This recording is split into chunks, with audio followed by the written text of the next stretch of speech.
Doctor Arvind ji Jain Bhopal, वे परम पूज्य महाराज श्री कृषि चरणों में अपना प्रश्न रख रहे हैं।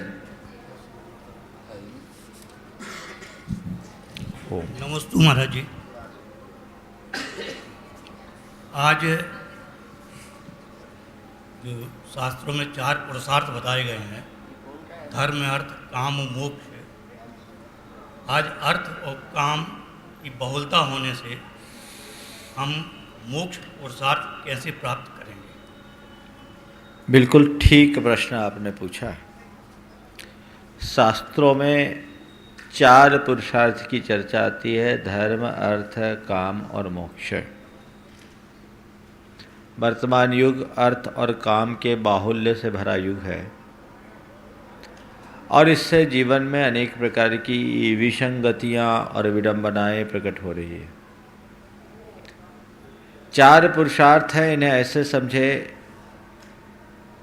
जैसे किसी मकान की नींव होती है और उसका शिखर होता है। धर्म पुरुषार्थ हमारे जीवन महल की नींव है और मोक्ष पुरुषार्थ उसका शिखर है। बीच का जो हिस्सा है वो अर्थ और काममय है।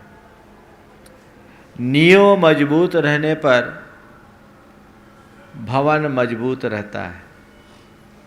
कमजोर नींव का महल चाहे कितना भी सुंदर क्यों ना हो, आकर्षक हो सकता है पर सुरक्षित नहीं। जिस मनुष्य की धर्मनिष्ठा कमजोर हो चुकी होती है, वो मनुष्य जीवन में कभी सफल नहीं हो पाता।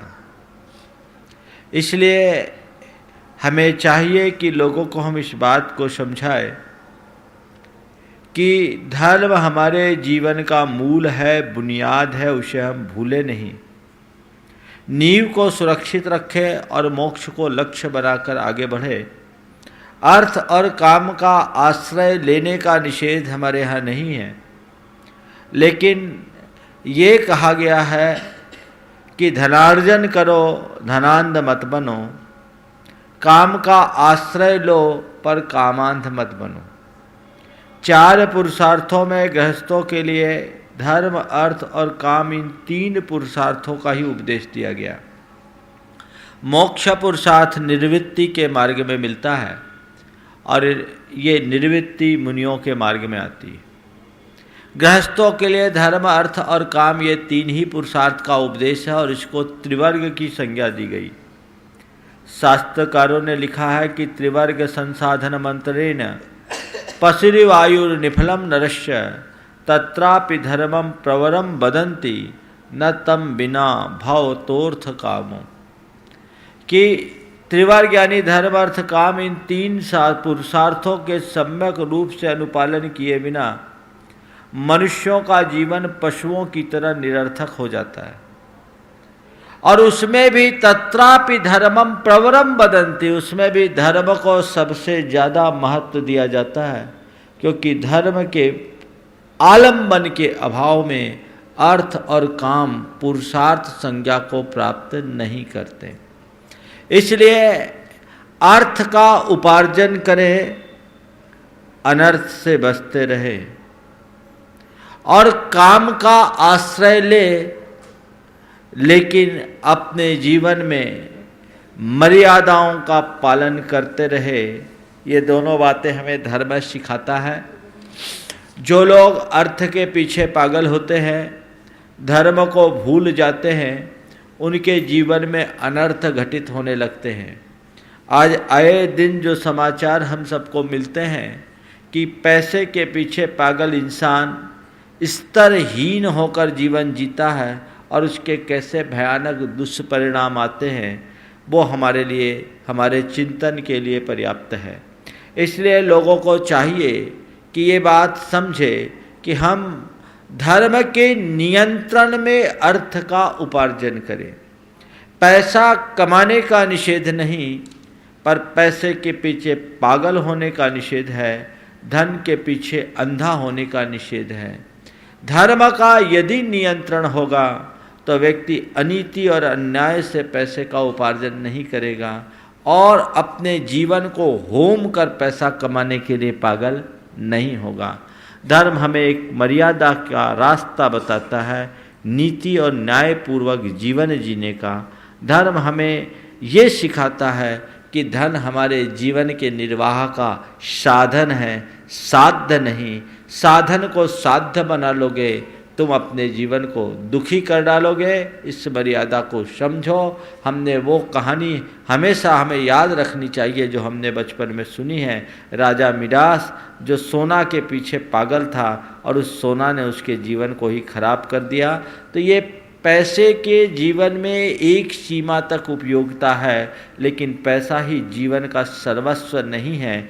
जीवन का तत्व पैसे से ऊपर है और ये केवल वही समझ सकता है जिसके जीवन में धर्म की निष्ठा जागृत होती है। अपनी कमजोरी को दूर न कर पाने और अपनी संतति के विकास के लिए गृहस्थ को काम के आश्रय लेने की भी छूट दी गई, लेकिन ये बात साथ में जोड़ी गई कि काम काम में नहीं संयम में है। कामना से काम का अंत नहीं किया जा सकता, संयम से ही काम पर नियंत्रण लाया जा सकता है। तो काम पर धर्म की लगाम होनी चाहिए, धर्म का नियंत्रण होना चाहिए। इसका तात्पर्य यही है कि जो हमारी सामाजिक और नैतिक मर्यादाएं हैं, सीमाएं हैं, उनके भीतर रहकर सदार संतोष व्रत का पालन करते हुए जीवन जिए। यदि व्यक्ति ऐसा संयम रख कर के अपना जीवन जीता है तो सारी जिंदगी सुरक्षित रहता है। और जो इस संयम की मर्यादा को तोड़ते हैं और कभी किसी चक्कर में फंसते हैं तो सारा जीवन बर्बाद हो जाता है।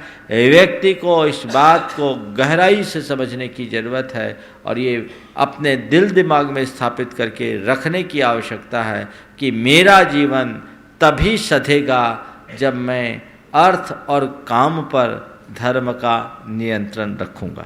नमस्ते। श्रीमती शकुंतला जैन, कार्ड पैलेस, सागर। उसके बाद में तैयार रहेंगे श्री अनिल जी गौतम, ग्वालियर। महाराज जी, आपने बताया था कि सबसे बड़ा क्षमा धर्म है और हमने सामने वाले को सबको क्षमा कर दिया, फिर उनके कर्मों का फल उनको कुछ नहीं मिलेगा क्या? बहुत अच्छा प्रश्न किया है। देखो, क्षमा करने वाला ये देख करके क्षमा नहीं करता कि उसको उसके पाप का फल मिले। यदि तुम्हारे मन में ऐसा भाव है कि मैं तो क्षमा करता हूँ पर उसे पाप का फल मिलना चाहिए, इसका मतलब तुम्हारे भीतर प्रतिशोध की भावना अभी जीवित है, आग लगी हुई, क्षमा कहाँ हुई? नहीं महाराज जी, हमने तुम्हारे कर दिया। सुनो सुनो सुनो, आपका प्रश्न नहीं, जो प्रश्न हो गया अब तो मेरा नंबर है, अभी तुम्हारा नंबर नहीं तो प्रश्न प्रति प्रश्न में पूरे 50 मिनट एक ही खा जाएंगे, मामला गड़बड़ हो जाएगा। बात यह है कि यदि आपके मन में ये भाव है कि उसको इसका कुछ भी दंड मिले तो आपके हृदय में क्षमा का अवतरण हुआ ही नहीं है। आपने परिस्थितियों के साथ सामंजस्य बिठाने का प्रयास किया है, मन में क्षमा का आविर्भाव नहीं हुआ। यदि मेरे मन में क्षमा हो और मैं ये सोचूं कि ठीक है उसने मेरा अहित करने का प्रयास किया पर वो तो केवल निमित्त मात्र था, अंतरंग में तो मेरा उपादान ही कारण था, मैं उसको भूल गया, मेरा जो होना था सो हो गया है, भगवान उसको भी सद्बुद्धि आए और उसका भी कल्याण हो। क्षमा की भूमिका ये है, ये सोच करके ठीक है हम तो क्षमा करें, हम उनसे का बदला लेंगे, उससे तो उसका फल भोगना ही पड़ेगा, नरक में जाके सड़ेगा। तो ये क्षमा नहीं है, बदला लेने का और गाढ़ा भाव है। एक आदमी तो इस जन्म में बदला लेता है, तुम भवांतर में बदला लेने की बात सोच रहे हो कि हम नहीं कर पाए, नरक में जाके सड़े, वहां कुंभिका। पूछना बात कह रहा हूं, मतलब उसको फल मिलता है। बता रहा हूं। तो पहली बात तो यह है कि क्षमा करो और भूल जाओ। क्षमा करने का मतलब माफ करना, इतना ही नहीं, केवल माफ करने का नाम सच्ची क्षमा नहीं, माफ करने के बाद प्रकरण को साफ करने का नाम असली क्षमा है। क्या बोला? केवल माफ करने का नाम सच्ची क्षमा नहीं, माफ करने के साथ पूरे प्रकरण को साफ कर देने का नाम असली क्षमा है। इसलिए हमने माफ किया और साफ किया, चैप्टर क्लोज। तो ये सवाल ही नहीं उठता। समझ गए भाई? ये सवाल ही नहीं उठता। अब सुनो सुनो, हम बोल रहे हैं।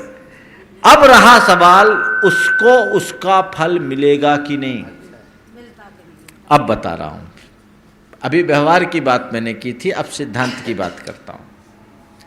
आपने किसी के दुर्व्यवहार को सहकर अपना अहित और अपने प्रति अनुचित व्यवहार किया, उसको क्षमा कर दी, तो आपने तो अपने कर्मों की निर्जरा कर दी।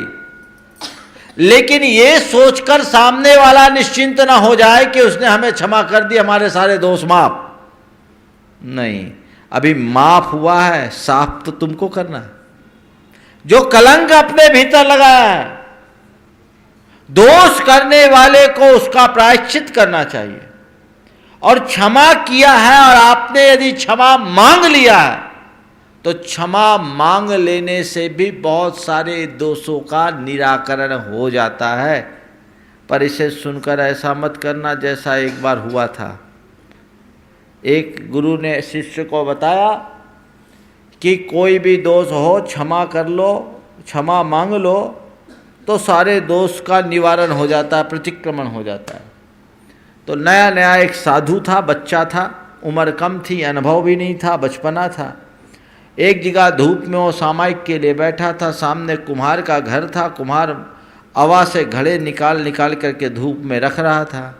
इनको समझ में आ गई गुरु की बात कि कितना भी बड़ा दोष हो, क्षमा मांगने से, प्रतिक्रमण करने से दोष दूर हो जाता है। तो बच्चा तो था ही, एक पत्थर उठाया और घड़े में दे मारा और कहा तस्मिच्छामि दुक्कड़म। कुम्हार ने देखा घड़ा फूटा, साधु महाराज होगा कुछ, नज़रअंदाज किया। फिर दूसरा पत्थर उठाया, थोड़ी देर बाद फिर दूसरे घड़े को फोड़ दिया। कुम्हार को लगा ये क्या है, कुछ बुदबुदाता और घड़ा फोड़ रहा है। अब तक साधे रहा। तीसरी बार गया और फिर उसने जब पत्थर उठा करके फेंका, नज़दीक पहुंचा, बोले महाराज आप क्या कर रहे हो, मेरे 3-3 घड़े फोड़ दिए। बोले मेरे गुरु ने कहा है कि अगर कोई दोष हो जाए और क्षमा मांग लो तो पाप साफ हो जाता है। तुम देखते नहीं हो, मैं इधर फोड़ता हूँ और कहता हूँ तस्मिच्छामि दुक्कड़म, मुझे कोई पाप नहीं लगेगा। कुम्हार को भी ताव आया, उसके हाथ में एक लट्ठ था, उसने वो लट्ठ उठाया और सिर पर दे मारा, तस्मिच्छामि दुक्कड़म, सिर फूट गया। समझ गए? तो ऐसा गड़बड़ नहीं करना कि गलती हो जाए तो क्षमा मांग लेने से मेरा दोष दूर हो जाएगा।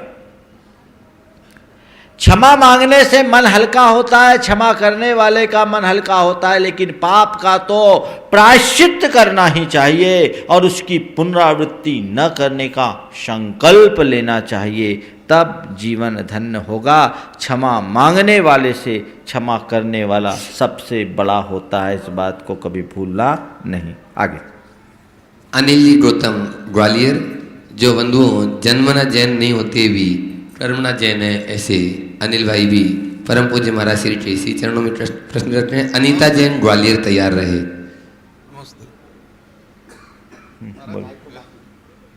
एक प्रश्न था, अक्सर मंदिरों के ऊपर ध्वजा फहराई जाती है, इसका खास उद्देश्य क्या है?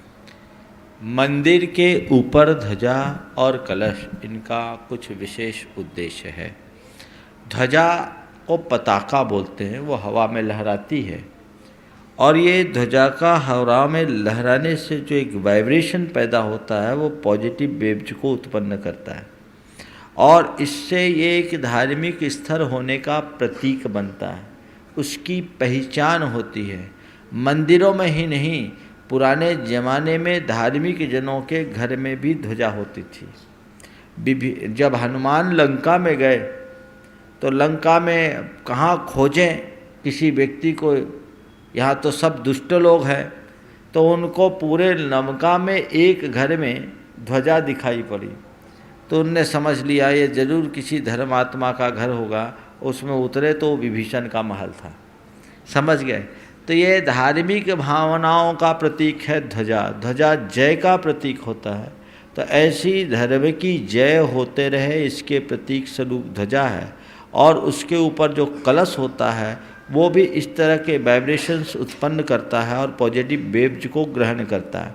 इसलिए शास्त्रों में लिखा है कि जिस मंदिर में ध्वजा और कलश नहीं होते उनकी जप तप पूजा पाठ सार्थक नहीं हो पाते।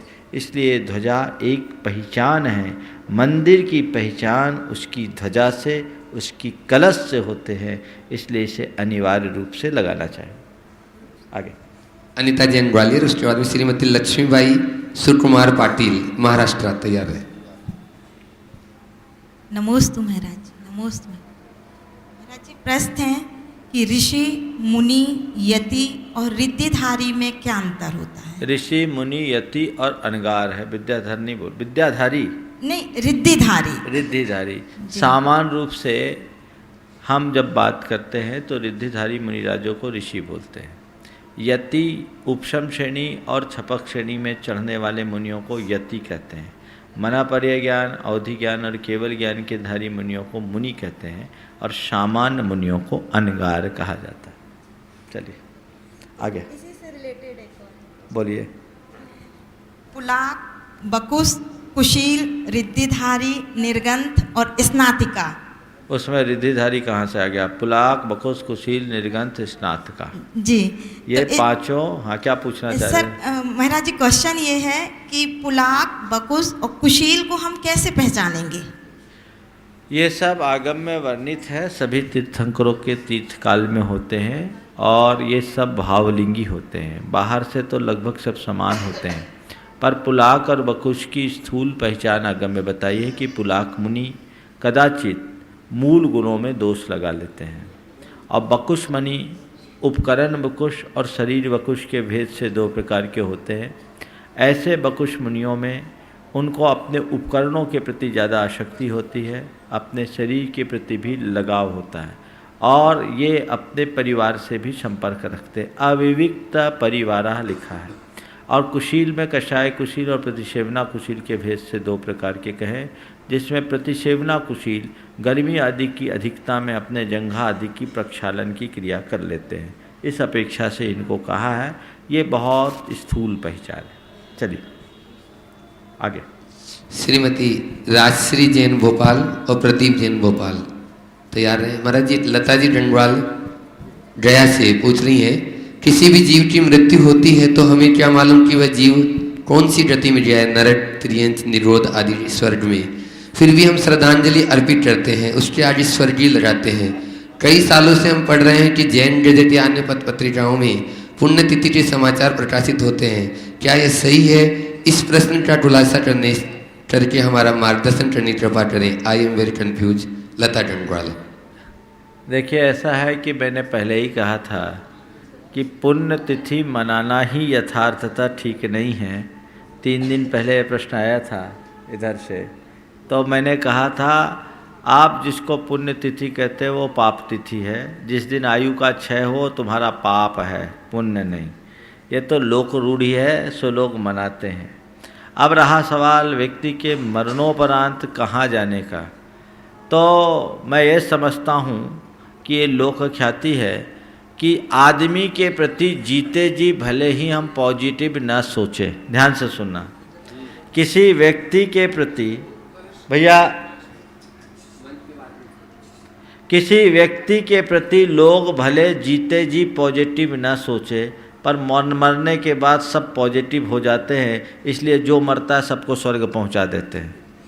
किसी को नरकीय नहीं बोला जाता, सभी को स्वर्गीय बोला जाता है, इस भाव से कि अब चला ही गया, यही मान के चलो कि स्वर्ग गया है। ये तो सबके अपने अपने परिणामों के ऊपर निर्भर करता है और लोग यही समझते हैं कि स्वर्ग सिधार गए, चले गए, हमारा काम हो गया। एक दिन पंडित जगन मोहन लाल शास्त्री ने एक बहुत अच्छी बात कही थी कि एक आदमी मरा और मरा तो कहा भगवान ने उनकी सुन लई, तो पंडित जी ने टोका कि उनकी सुनी कि तुम्हारी सुन लई।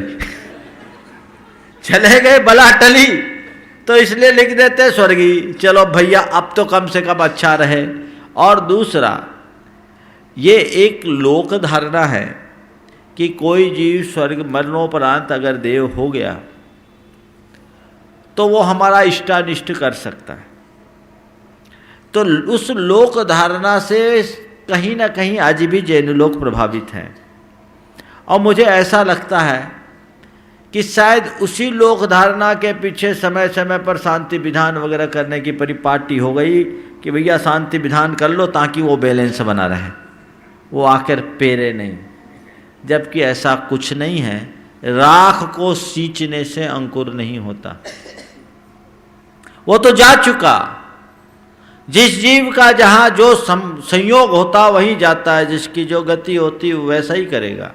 इसलिए इसको लेकर के बहुत ज़्यादा सोचना विचार करना अच्छा नहीं है। अब रहा सवाल हम महाराज किसी के मृत्यु उपरांत क्या कहें, तो मैं यही कहता हूँ कम से कम मरने के बाद तो उसको अच्छा ही कहो, बुरा कह के क्या मिलेगा। इसलिए जो स्वर्गीय गए हैं, स्वर्ग जाए या न जाए पर उनको स्वर्गीय तो बना ही दो, ये परिपाटी है। ये बात तय मानना, स्वर्ग की वैकेंसी बहुत लिमिटेड है, समझ गए।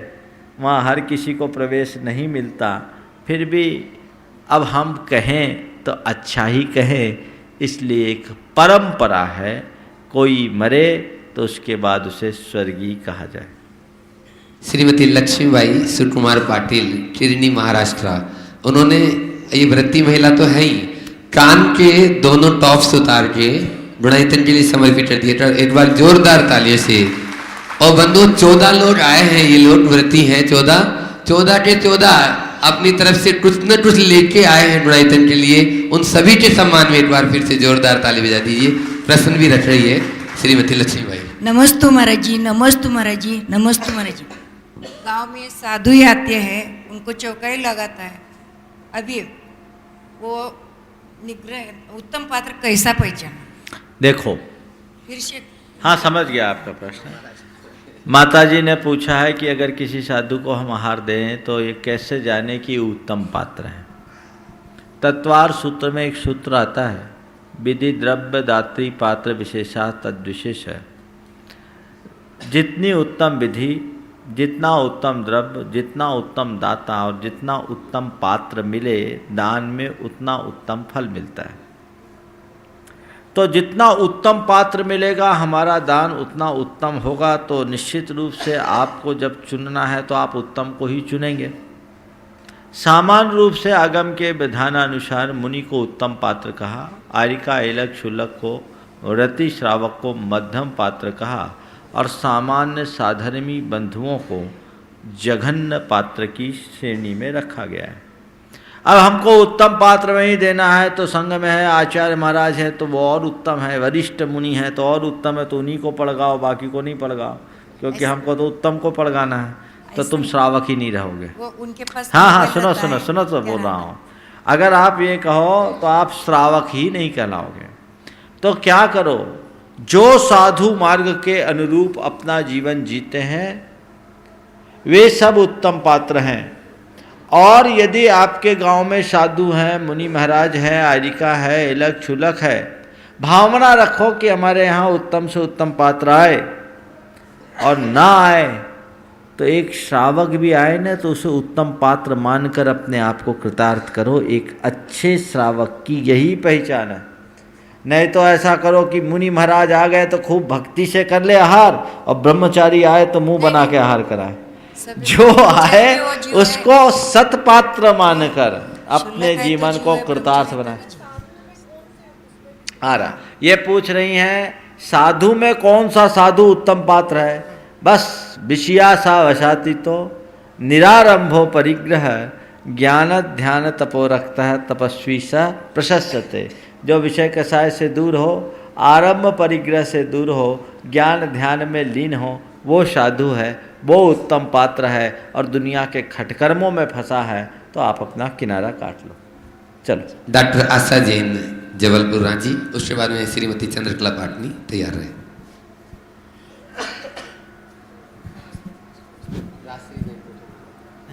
मुंशी अक्सर देखा कि बचपन में हम बहुत अच्छे संस्कार देते हैं बच्चों को, और जब कुछ उपलब्धि हो जाती है उनकी बात, तो वो अपने बुजुर्गों से या अपने माता पिता से बोलते वक्त ये नहीं सोचती कि हम किसको बोल रहे हैं, क्या बोल रहे हैं और किस वक्त बोल रहे हैं, ये कभी नहीं सोचते। इसका निराकरण करें।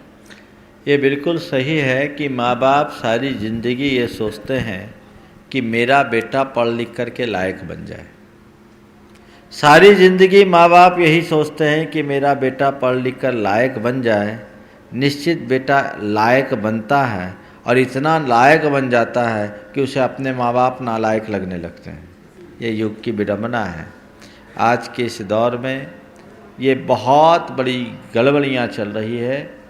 ये पश्चिमी सोच का कुप्रभाव है। हमारे देश में परिवार और कुटुंब जैसी संस्था का जो महत्व था वो दिनों दिन होता जा रहा है। मातृदेवो भव पितृदेवो भव की उक्ति जिस धरती पर चरितार्थ हुई, आज उसी धरती पर माता पिता को बुढ़ापे में अपने ही संतान की उपेक्षा का दंश झेलना पड़ रहा है। ये बहुत बड़ा दुर्भाग्य है। ये सोच की विकृति का परिणाम है। पार्थकरी विद्या जब से बढ़ गई है तब से ऐसे परिणाम और अधिक हो रहे हैं। माँ बाप बच्चों को संस्कार देते हैं। मुझे लगता है कि हमारे संस्कारों के साथ शिक्षा पर भी हमें ध्यान देना चाहिए। आज की ये जो शिक्षा पद्धति है, ये शिक्षा पद्धति हर मनुष्य के दिल दिमाग को खोखला कर रही है। हमारी चिंतन की धारा ही बदल गई। मैं काले ने 1835 में जो बात कही थी ब्रिटिश संसद में, और भारत की इस सांस्कृतिक रीढ़ को तोड़ने की जो उसने कसम खाई थी, उसने अपने नीतियों और इरादों को पूरा करके उसमें सफलता पाली। आज भारत में भारतीयता नहीं बची। हमारे सांस्कृतिक मूल्यों का दिनों दिन क्षरण होता जा रहा है और लोग टोटली इंग्लिश को ही सब कुछ मानने लगे हैं। अंग्रेज चले गए पर अंग्रेजियत आज भी लोगों के भीतर है। इसलिए मूलभूत भारतीय संस्कृति की ये जो खुल्लम खुल्ला उपेक्षा होनी शुरू हो गई है, उसका ये दुष्परिणाम है। इसके लिए ज़रूरत है हम अपने बच्चों के मन में सांस्कृतिक निष्ठा जगाएं और उन्हें ये बताएं कि माँ बाप का क्या मूल्य है, क्या महत्व है, उनका हमारे जीवन में कैसा स्थान है, किस तरीके से व्यक्ति माँ बाप की सेवा करता है, कैसे आगे बढ़े, ये देखना चाहिए। हमें उन्हें आदर्श सिखाना चाहिए श्री राम का, हमें आदर्श सिखाना चाहिए श्रवण कुमार का। राम जिसने अपने पिता की खातिर हंसते हंसते वनवास स्वीकार कर लिया। श्रवण कुमार जिसने अपने माँ बाप को, अंधे माँ बाप को कांधे पर बिठाकर सारी जिंदगी तीर्थ यात्रा में लगा दिया।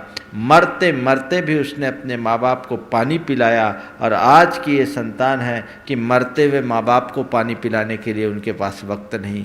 ये कैसी विडंबना है। संवेदना को जागृत करने की ज़रूरत है और युवाओं को ये बताने की ज़रूरत है कि तुम्हारे माँ बाप का तुम पर कितना बड़ा उपकार है, किस प्रकार की परिस्थितियों में उन्होंने तुम्हारी परवरिश की, तुम्हें आज तुम जिस लायक बने हो वो कैसे बने हो।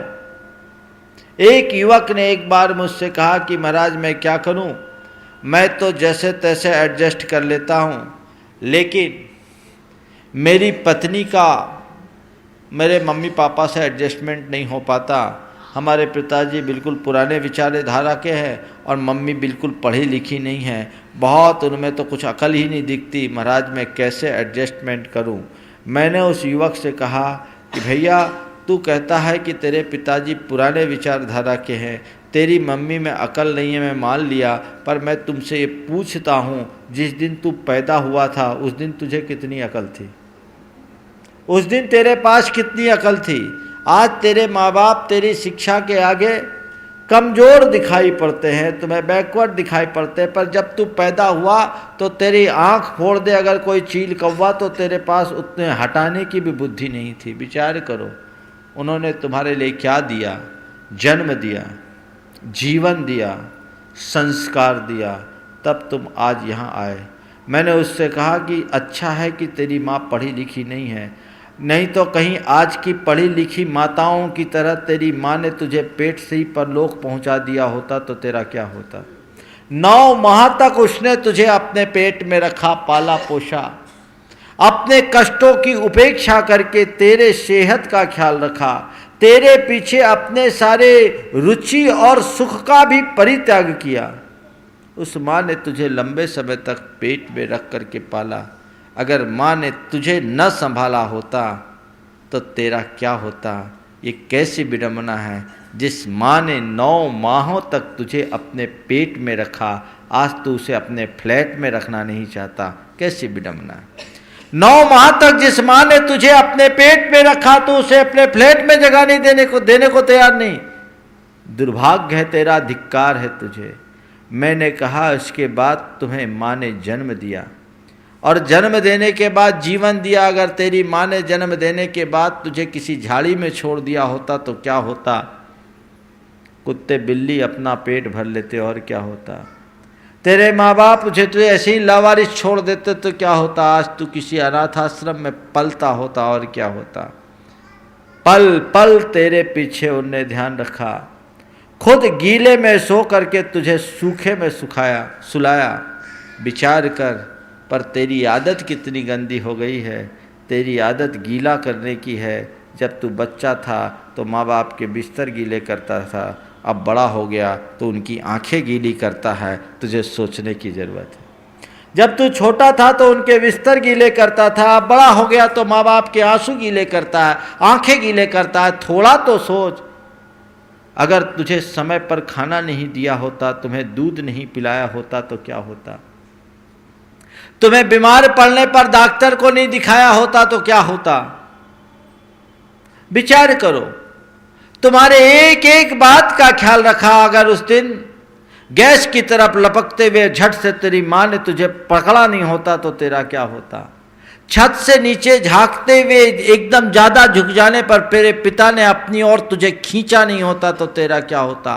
सड़क पार करते समय तेजी से आते हुए ट्रक के सामने से तेरे पिता ने तुझे अपनी ओर नहीं खींचा होता तो तेरा क्या होता। विचार करो। तुझे पढ़ाया लिखाया नहीं होता तो आज जो तुम बने हो वो बन पाते। सच्चाई ये है कि तुम्हारे शरीर का एक एक बूंद खून तुम्हारे माता पिता के कृपा का प्रसाद है, उसे याद रखो। कितनी कठिनाइयों में तुम्हें उन्होंने पाला है और आज तुम उनकी उपेक्षा करते हो। उस समय तुम्हारे पास बुद्धि नहीं थी, आज इनके पास बुद्धि नहीं। उस समय तुमने उनके साथ जो व्यवहार किया, कितने बार लात मारे, कितनी बार उनकी गोद गीली की। विचार करो। कितनी बार अपने मलमूत्र से उनके शरीर को गंदा किया, पर उनने क्या किया, पहले तुम्हारी सफाई की अपनी, बाद में तुम्हारी कभी उपेक्षा नहीं की। माता पिता के उपकारों का स्मरण होना चाहिए और ये संस्कार में बच्चों को आना चाहिए कि एक संतान का पालन करना, संतान को जन्म देना एक बहुत बड़ी साधना है। मैं तो आज कोई 9 दंपति मेरे पास आते हैं अपने बच्चों के साथ, तो उनसे यही कहता हूँ, अपने बच्चों को पालते समय एक ही बात का विचार करो कि मैं एक बच्चे को पालने में कितना परेशान हूँ। मेरे माँ बाप ने मुझे पाला तो कैसी परेशानियों का सामना किया होगा। जीवन भर माता पिता के प्रति समर्पित रहने का भाव होगा। कभी भी उनके प्रति उपेक्षा का तुम्हारे मन में भाव नहीं आ सकेगा।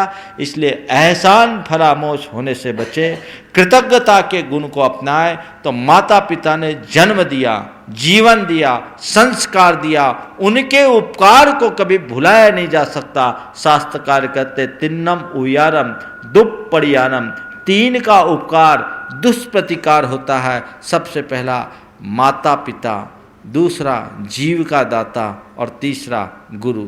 माता पिता जन्म देते हैं, जीवन देते हैं। जीव का दाता जीवन की व्यवस्था देते हैं और गुरु जीवन की दिशा देते हैं। इनके उपकारों को 3 काल में पूरा नहीं किया जा सकता। समस्त धरती के रजकण और इस भूतल का जलकण अगर एकत्रित कर लिया जाए तो भी माँ बाप के उपकारों को कभी पूरा नहीं किया जा सकता। ये बात बच्चों के दिल दिमाग में बैठाना चाहिए और इसके लिए चाहिए कि माँ बाप खुद अपने बच्चों में ये संस्कार दें। मैंने आजकल देखा है कि माता पिता अपने बच्चों को प्रारंभ से ही उल्टे संस्कार देते हैं। मैंने एक दिन कहा था कि यदि आप श्रवण कुमार की माँ बनना चाहती हों तो अपने पति को श्रवण कुमार बनने की सीख दीजिए, क्योंकि श्रवण कुमार के घर ही श्रवण कुमार पैदा हो सकता है। यदि आप अपने पति को बरगलाओगे तो तय मानना कल तेरे घर भी कोई कंस पैदा होने वाला है और तेरी दुर्दशा होगी, उसकी कल्पना नहीं की जा सकती। आगे चले। श्रीमती चंद्रकला पाटनी रांची, श्रीमती राजश्री जैन भोपाल तैयार हैं। नमोस्तु महाराज श्री ईर्ष्या द्वेष मायाचारी के वशीभूत होकर के दिया हुआ आहार दान का भाव पर क्या प्रभाव पड़ता है? देखिए, दूषित भाव और अशुद्ध अवस्था में आहार देने से बड़े उल्टे असर पड़ते हैं। साधु पर जो पड़ेगा वो तो साधु का प्रभाव होगा, लेकिन दूषित भाव और उल्टी अवस्था में अगर कोई दान देते हैं तो उसके दुष्परिणाम आते हैं। एक रानी की कथा आती है जिसने अशुद्ध अवस्था में मुनि महाराज को आहार दिया, उसे कुष्ठ रोग हो गया। अशुद्ध अवस्था में आहार दिया और कुष्ठ रोग हो गया। और दूषित भाव से आहार देने का क्या परिणाम होता है, कभी जिनेंद्र वर्णी का एक कैसेट मैंने सुना था, अच्छे भाव और बुरे भाव के आहार दान का प्रभाव। ये कथा कहाँ की है मुझे नहीं मालूम, लेकिन बहुत मार्मिक कथा है, सो मैं सुना रहा हूँ। आज से 30 बरस पहले मैंने उनकी एक कैसेट सुनी थी, उस समय सीडी नहीं कैसेट आती थी, वो मैं आज मुझे याद आ रहा है, सुना रहा हूँ। हाँ, एक मासोपवासी मुनिराज थे। एक माह के उपवास के उपरांत वो आहारार्थ निकले। पूरे नगर में चौके लगे। सब लोगों को ये विचार था, भाव था, बड़े बड़े सेठों के यहाँ कि महाराज के आहार हमारे यहाँ होंगे, हमारे यहाँ होंगे। और सभी ने अपने अपने तरीके से उत्तमोत्तम प्रबंध भी कर रखे थे। उस पूरे नगर में एक वृद्धा महिला भी थी जो अकेली थी, और नगर से बाहर एक टूटी सी झोपड़ी थी, उसमें रहा करती थी। उसके मन में एक ही उमंग और भावना थी कि महाराज का कहीं भी आहार हो, अच्छे से आहार हो जाए, कहीं भी आहार हो, अच्छे से आहार हो जाए।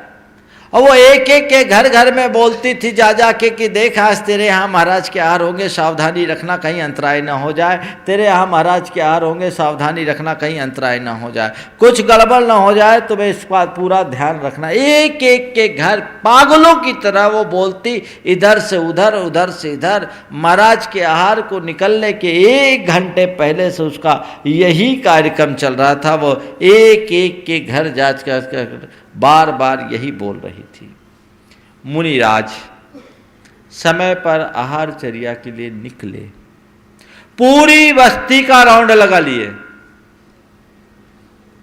पर कहीं उनका पड़गाह नहीं। पूरी बस्ती का राउंड लगा लिए, कहीं पर उनका पड़गाह नहीं हुआ। और बस्ती के अंतिम छोर में उसकी झोपड़ी थी। महाराज जब वापस लौटने लगे तो वो बेचारी बुढ़िया दोनों हाथ जोड़कर एक किनारे खड़े होकर हे स्वामी नमोस्तु नमोस्तु नमोस्तु बोलने लगी। बुढ़िया एक किनारे खड़े होकर हे स्वामी नमोस्तु नमोस्तु बोलना शुरू कर दी। और बुढ़िया ने जैसे ही नमोस्तु नमोस्तु नमोस्तु की पुकार लगाई, महाराज उसके सामने आकर के खड़े हो गए। आकाश से पंचाश्चर्य की वृष्टि होना शुरू हो गई, जय जय ध्वनि हो गई। उसके पांव तले जमीन से खिसकने लगी। उस बुढ़िया ने भक्ति भाव से महाराज का पड़गाहन किया। अब घर में ले गई, क्या खिलाए, कुछ है नहीं। उसके घर में एक बोतल में सरसों और उसमें पानी डला हुआ था, वो किसी प्रयोजन से रखी होगी। और उसने क्या किया, महाराज को वही सरसों और पानी दे दिया। महाराज ने सहज भाव से उसे ग्रहण कर लिया। 1 मास के उपवास के बाद सरसों और उसके पानी से उनकी पारना हुई, पंचाश्चर्य की वृष्टि हुई, लोगों में जय जयकार हुआ। वो बुढ़िया धन्य धन्य हो गई। और गांव वालों ने सोचा चलो देखे बुढ़िया ने क्या खिलाया महाराज को, देखे बुढ़िया ने क्या खिलाया महाराज को। देखा तो महाराज ने सरसों के दाने और पानी लिए, तो सबने कहा अच्छा महाराज को सरसों पसंद है। अगली बार महाराज जब आहार को निकले, जो मूल बात जिस प्रयोजन से मैं ये कहानी सुना रहा हूँ, अगली बार जब महाराज निकले तो लोगों ने सरसों में पानी डाल के तैयार करके रखा। और 1 माह के उपवास के बाद महाराज आए और वही पानी सरसों पानी के साथ दिया, महाराज को दिया, महाराज का पेट कट गया, उनकी समाधि हो गई। तो अच्छे भाव से दोगे तो जहर भी अमृत हो जाएगा और बुरे भाव से दोगे तो अमृत भी जहर बन जाएगा। इसलिए जीवन में कभी ऐसा कार्य मत करना।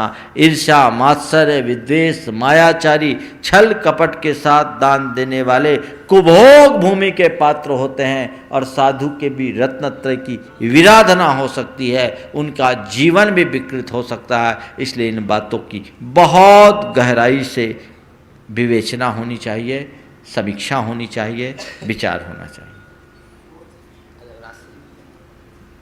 पहले तुम कर रही, ठीक है।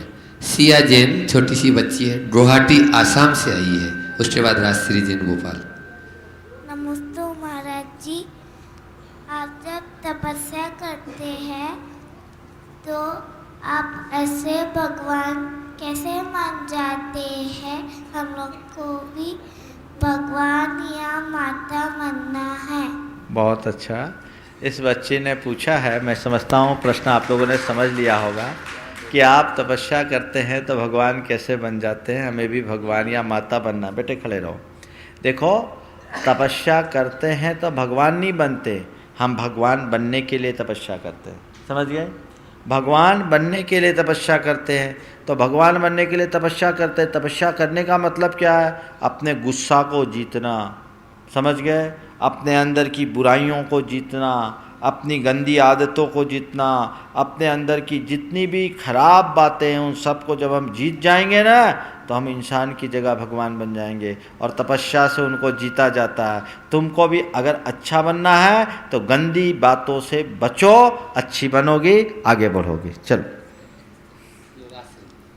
राजश्री जैन भोपाल, उसमें प्रदीप जी जैन भोपाल और अभिनंदन जैन भोपाल तैयार रहे। नमस्ते महाराज जी, मेरा प्रश्न है कि अगर सड़क पे कोई हमें मूल्यवान वस्तु मिलती है, सोने की चेन या अंगूठी आदि, उसे अगर हम दान करते हैं तो पुण्य लगता है या चोरी का दोष लगेगा? उठाना चोरी है, देना दान। चोरी पाप है और देना पुण्य। लेकिन चोरी का दान अगर आप करोगे तो पुण्य भी चोरी जैसा मिलेगा। आपने उठा करके दान कर दिया और कोई व्यक्ति उसे खोजता हुआ आया, उसे नहीं मिला, उसकी आत्मा को कितनी तकलीफ होगी, इसका विचार करने की ज़रूरत है। समझ गए? इसलिए नहीं लेना चाहिए। आगे मैं बुलाऊं उससे पूर्व मेरे पास में एक पर्ची हो रही है। श्रीमती अल्पना जैन, वाइफ ऑफ श्री राकेश कुमारी जैन, बाड़ी, जिला रायसेन, मध्य प्रदेश। उन्होंने अपने मंडल सूत्र का पूरा ये सोने का मंडल सूत्र उतार के गुणायतन के लिए समर्पित कर दिया। जोरदार तालियों से, यदि वो यहाँ उपस्थित हो तो मंच पर चली आएगी। श्रीमती अल्पना जैन, राकेश कुमार जैन, बाड़ी, जिला रायसेन, मध्य प्रदेश। इसके बाद में श्री प्रदीप जी जैन भोपाल तैयार है।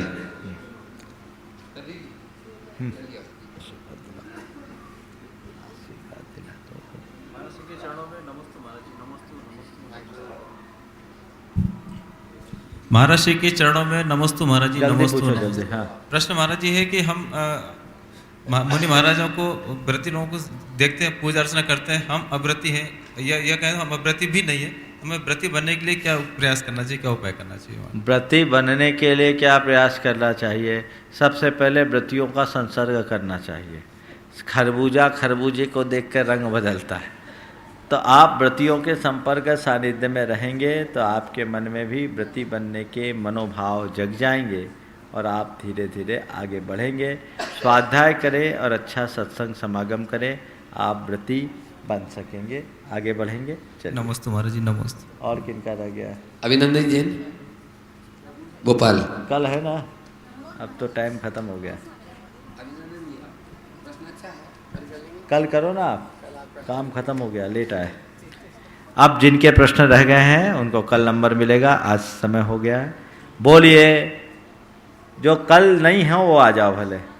हाँ, जिनको जाना है एक आध जन आ जाओ। बोलिए परम पूज्य आचार्य गुरुवर श्री विद्यासागर जी महाराज जी की।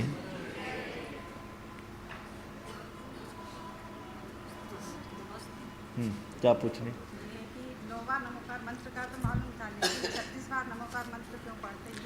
नमोकार मंत्र हम लोग जो पढ़ते हैं वो अलग अलग पूरे दिन के दोषों के प्रायश्चितार्थ कायोत्सर्ग के रूप में पढ़ते हैं।